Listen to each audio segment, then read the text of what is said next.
Akkam jirtu daawwattootaa fi dhaggeeffattoota keenya kabajamoo qophii imaltuu ABS kanaan sochii hojii sagantaa wabii nyaataa fi fooyya'insa jireenyaa magaalaa Adaamaa isiniif dhiyeessinaa aga xumura qophichaatti nu faana turaa kan isin jennu qopheessee dhiyeessaan ana Alamuu Hirphaa ogeessi kaameeraa fi gulaalaan suur-sagalee Olifan Tasfaayee gulaalaan qophichaa Taayyaa Barraati.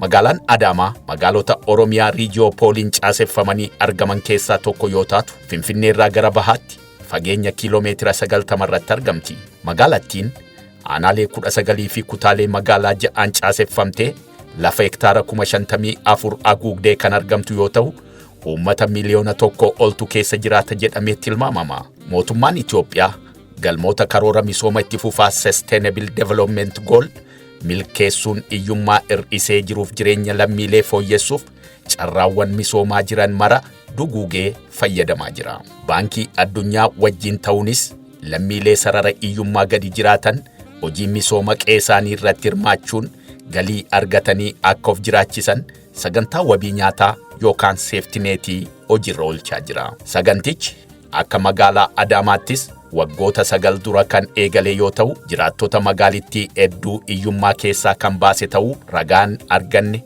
ni mirkaneessa.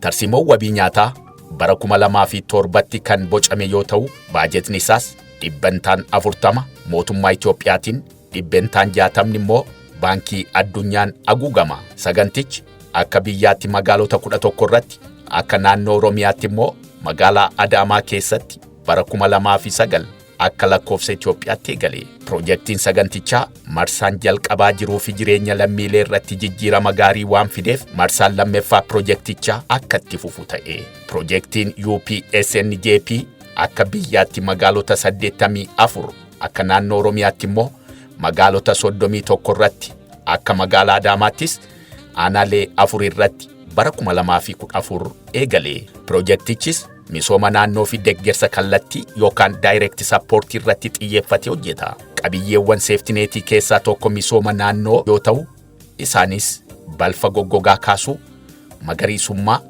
qonna magaalaa, hojii eegumsa biyyee fi bishaanii fi bu'uuraalee misooma hawaasummaa of keessatti hammata.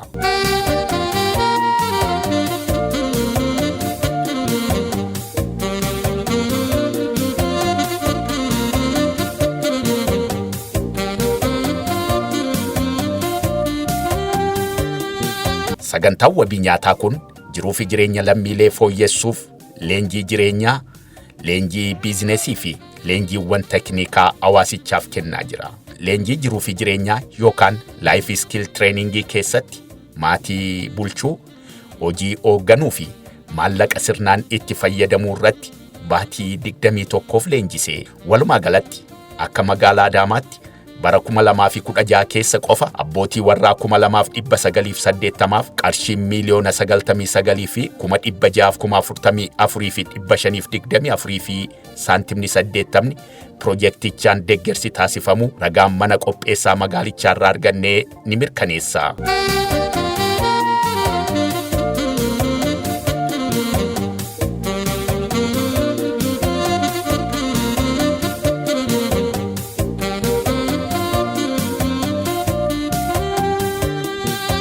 Obbo Jeeluu Asanii fi Aadde Iftuu Asan jiraattota magaalaa Adaamaa kutaa magaalaa Boolee aanaa dhakaa adii yoo ta'an waggaa 7 dura naannoo Sumaaleerraa buqqa'anii magaalaa Adaamaa keessa qubatan jalqaba gaarii fardaa oofeen ittiin jiraachaa ture booda keessa miseensa seeftineetii ta'uun maallaqan argadhu qusadhee hojii daldalaa eegaluun kunoo arra abbaa qabeenyaa ta'eeraa jedha Obbo Jeeluu Asan. Yesuus seeftineetiin dhufin waan itti jiran gaarii bitadhee gaariidhaanis fiiggadhaa maali ja'a waan akka feestaalaa qoraaliyoo maali madaabaraa simintoo kana hunda nan bibbita hojii hin tuffadhu waan hojiidha Intu faruan dhufee naan hojjedha.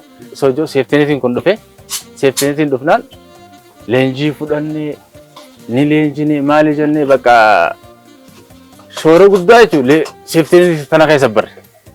Sigalee qusannaa haalatti qusannu haala birriitti qabannu haala sadarkaa namatti ceenu gara seeftineetii kanaan barnoota fudhanna jechuudha. Sigalee silaa seeftineetiin barnoota fudhachuu baanne arrallee gaarumarra jirra. Bikkuma sadarkaa kaleessa harkuma afaan jidduu jira jechuudha. Seeftineetiidhaan fooyyee. Seeftineetiidhaan birrii qusannaa achi bahu. Walumarra godhadhaa birrii 25,000 kan Huseen tokkollee waliin dhaqee hoggaan baafadhu 50,000 kana baafadhe baafannaan meeshaatti fidadhe jechuudha. Birrii guddaadhaami itti as baafadhe. Maammadis dhufee nurra deemaa nu laalaa nu jajjabeessaa jechuudha.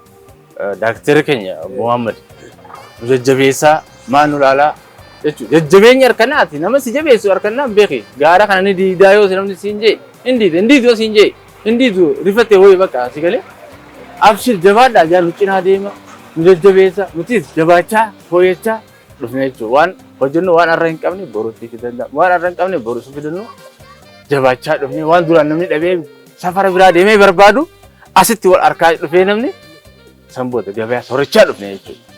Har'aan tana alhamdulillah yoo ta'e hanga 700 maalitti ni ilaala manatti fakkaata yaada kiyyatti alhamdulillah namni dalagannaan ni harkata hojjennaan xaarraan bu'aa bu'ii ijee xaarte keessatti nama milkooftaa beeka. Addeeftuunis maallaqa sagantaa seeftineetii irraa argatteen qarshii 30,000 hin caalleen biizineesii jalqabdee har'a kaapitaalli ishee gara qarshii 900 irra ga'uu dubbatti. Dura asuma birattiin makka qorqorroo xiqqoo takkaan qaba.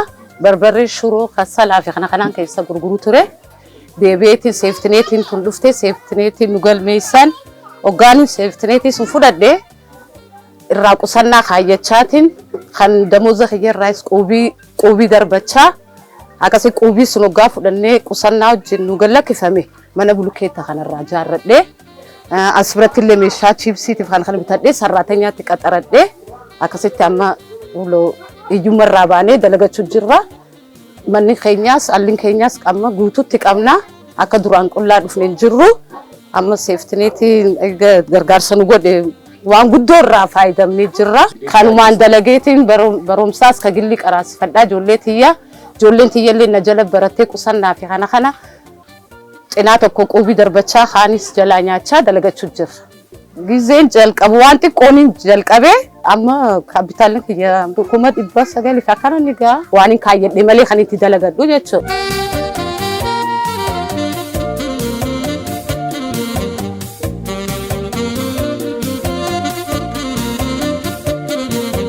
Adde Askaalee Nugusees jiraattuu magaalaa Adaamaa aanaa Solloqqee Dongorree naannoo Kurfaa yoo taatu armaan dura daandii irratti dinnicha affeeltee shillixoo faana gurguruun maatii ishee ittiin jiraachisaa turte. Boodarra sagantaa wabii nyaataa keessatti hammatamuun maallaqa argattu qusattee quubii seenuun yeroo ammaa kana mana nyaataa banattee mana jireenyaas bitattee of jijjiiruu himuun galata seeftineetiif galchiti. Baay'ee fi dinnichaan asfaaltii irratti baasee barandaa namaatti irratti gurguraa ture. Carraa kana baay'ee naawwaa ture ijoollee tiyyaa yuumuma waan carraa tokko argadhee ijoolleen tiyya hojii naa qabattenis hojii qabaadhee akkuma namummaa nama kana jechaa tan ture. Seeftineetii kana irra deemanii galmeessaa turanii. Carraan kun ammas nun argatu nu yeessa eenyutu argaa miti waruma waa xiqqoo qaban galmeessanii jedheen jala kutee ture jechuudha. Oduman akkana jedhu isu sun marsin nu dhufe. Oduman akkana isuma walumaa gadi gala baabbatu. Naa dhufnaanii amma isa san duraa fudhadhee damooza duraatiin qubii sii sabassabna naan jedhanii warri waldaa keenya nama 30 taanii gurmoofne. Namni 30 sun qubii naa buusanii ishumaan dumanoo jedhu kachallee ambaashaan dinnichaa nyaatan tokko asfaaltii irratti shaggaa tokko jira achi keessaa poolisiin tokko hin himee miseessi jechuudha. Kazaa hidhamaan beenamee nageessi jedhee hidhamaa qabatee dhufee akkan hidhamaadha isqoo dhiyeessu naa godhe miseessi gibbiitti hidhamaadha.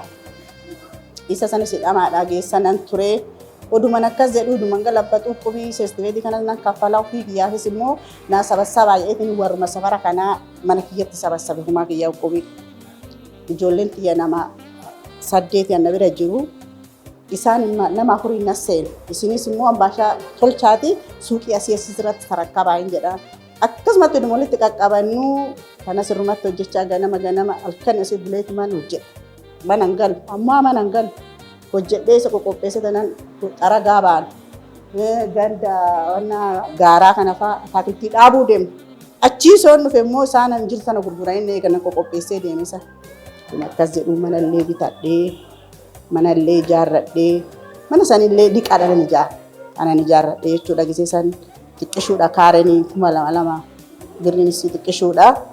Gisee sanitti jechuudha amma xiqqoo ol kaa'e juma ogguma kana keessa ol ka'e gara safarri kun baay'ee gaxariidha. Rakkasaa tureeshu. Baay'ee na jira dhaabbatanii qubii kana giseen tura sabassabu naaseena kennaa fi bakka hojjetattuuni jedhanii naa kennisiisan akka daanyatti ashiisa akka sabsaabitti taafudhattu jedhanii naa kennisiisanii baay'ee na tabaabbaranii. Gaa Waaqayyo garuu Waaqayyo wajjin sisteemetuma kanatti waa wanaa godhee natti fakkaata. Amma gisee ishiin dhume bakka gisee jedhanii akka haati tiyyanarraa duutetti natti fakkaate dhugaa Waaqayyo. Bakka biddeenni maal goota sila maal hin jedhee sitte warra gisee san na bira jiru hunda doo gisee san amma sabassabee isaan irratti ragaan ko ragaan jechuun ragaa namaatirra immoo arrabbiitiin caala garuu isaan ragaan ko wanna takkan qabu gisee san.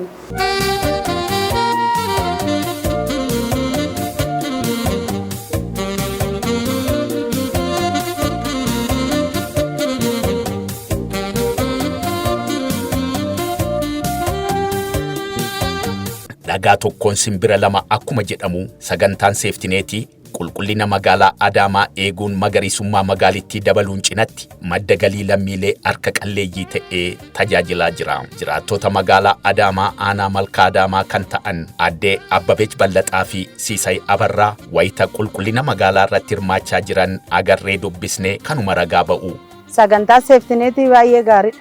Das nama jedha.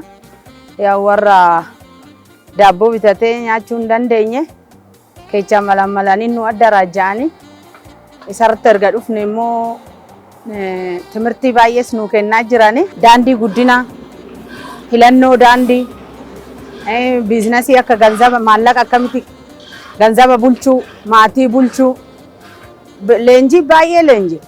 Ani amma lamisaalee dhaa'e damoozuma nu kennamtu tan irraa warratti quxxabaa darbadhee hoolotaa fi indaqolota ittiin bitadha. Da'ani amma beetasaba 4 qaba. Beetasaba 4 nan damooza fudhadha. Keeji safara keechaa 600 amma 800 waan ta'eefu ishiilleen godhee daa'ima mana teechutti barmoota illee barsiifachaati nan jira. Bu'aa seeftineetiiti. Haala qulqullina naannoo dur safara odi deemtee laalte kubilstoonis nu ta'e mootummaanis kubilstoonii nu godhe nu barraaqa sa'a 12tti seennaa garee keenyan. Qulqullina keenya qulqulchisiisne hangata mugatamne amma sa'aatii 4 hojjennee galla. Hojii seeftineetii baay'isee gaariidha. Baay'isee nutti tolee jira. Carraa gaarii arganneerra. Duraan dursinee hojii hin qabnu turre gadi aanaa warra ta'an warra daabboo nyaachuu hin dandeenye isa mootummaan calallii godhaa jedhanii akkasumatti calallii godhanii hojii kanatti gallee jirra. Hojiin kun immoo baay'isee gaariidha. Baay'isee daabboo ittiin nyaachuu dandeenye isumarraa qoxxabachaa jirra. Baay'isee nutti tolee jira. Leenjii akkaataa itti ganzaba bulchuu dandeenyu, fooyya'insa jireenyaa akkamitti akka godhachuu dandeenyu, maatii akkamitti akka bulchuu dandeenyu, maallaqa akkamitti bulchuu akka dandeenyu kana baranneerra. Koorsii 14-16 irratti dhaabne saniin booda immoo itti aanna koorsii 16 baranneerra. Hojii qulqullinaa kana baay'ee gaariidha. Sa'aatii 12tti baana hanga sa'aatii 4 sa'aatii keenya kabanyee hanga sa'aatii 4 hojjenna. Hojii qulqullinaa baay'ee gaariidha.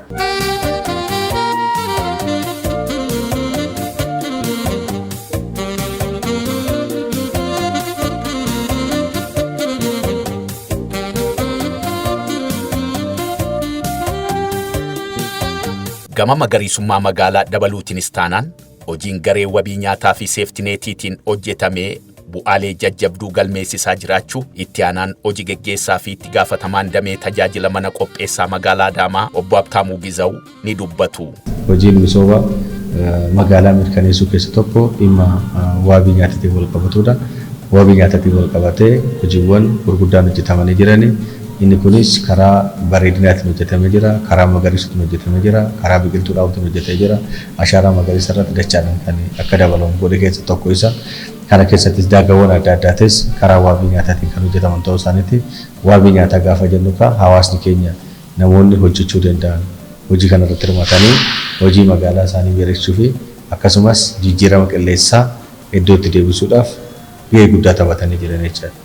Waabii nyaataa keessatti qonna irrattis kan akkuma hirmaatan lafa misoomni argamne irratti akka misoomsanii immoo hawaasaaf dabarsanii kan kennan ta'uu isaaniiti. Isaaniifis galata guddaatu malaa fi kan biraa hawaasa keenyaaf kan dhaamsa qabnu hawaasni keenya hawaasa balfa lagatu ta'uu danda'u qaba. Hawaasa balfa wajjin hin jiraanne ta'uu danda'u qaba. Keessattuu biqiltuuwwan daandii bitaaf mirgaa tabba galma abbaa gadaa garee wabii nyaataan hojjetame haala kanaan qalbii nama hawwata.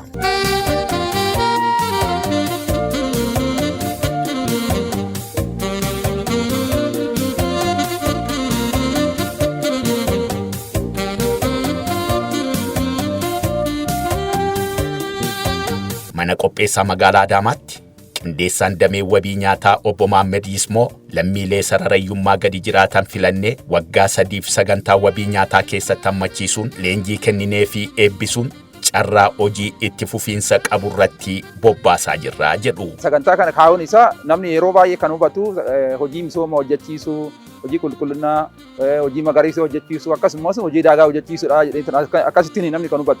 Garuu immoo akkaataa mootummaa Itoophiyaatii fi baankii addunyaatti waliigalteen jiru maal inni lammiilee sadarkaa sararayyummaatii gadi jiran sararayyummaa keessaa akka bahan godhuudha. Deeggarsa godhuudha. Deeggarsi kan godhamu mootu deeggarsa mallaqaati.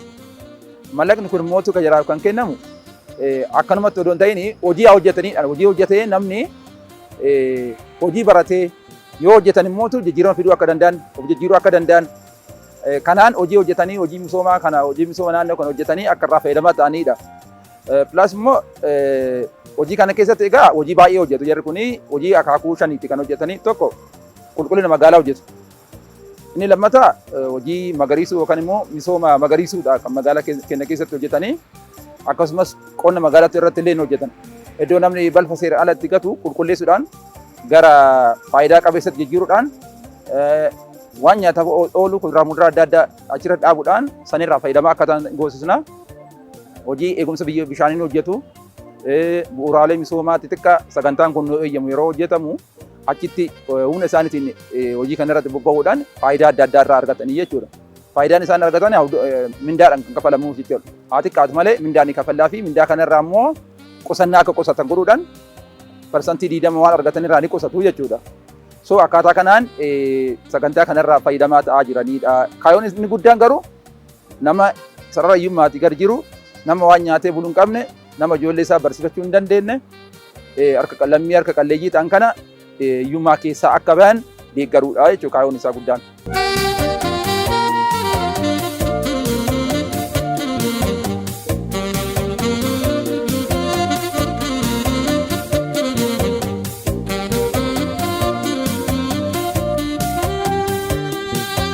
Kantiibaan magaalaa Adaamaa obbo Haayiluu Jaldee magaalaa Adaamaa qulqulluu, miidhagduu, magariituu fi jireenyaaf mijattuu gochuuf hirmaannaan uummatichaa cimee itti fufuu qabaa jedhu. Misooma magariisaa guutuu gochuuf misooma paarkii, misooma koriidarii, sirna sassaabbii balfaa, magariisuu, sirna bulchiinsa balfa gogaa, hirmaannaa fi hirmaannaa uummataa, sirna itti gaafatamummaa, misooma sululaa fi gaarreen hundi akka nuuf galetti qulqullina magaalaa irratti hojjechuu qabna.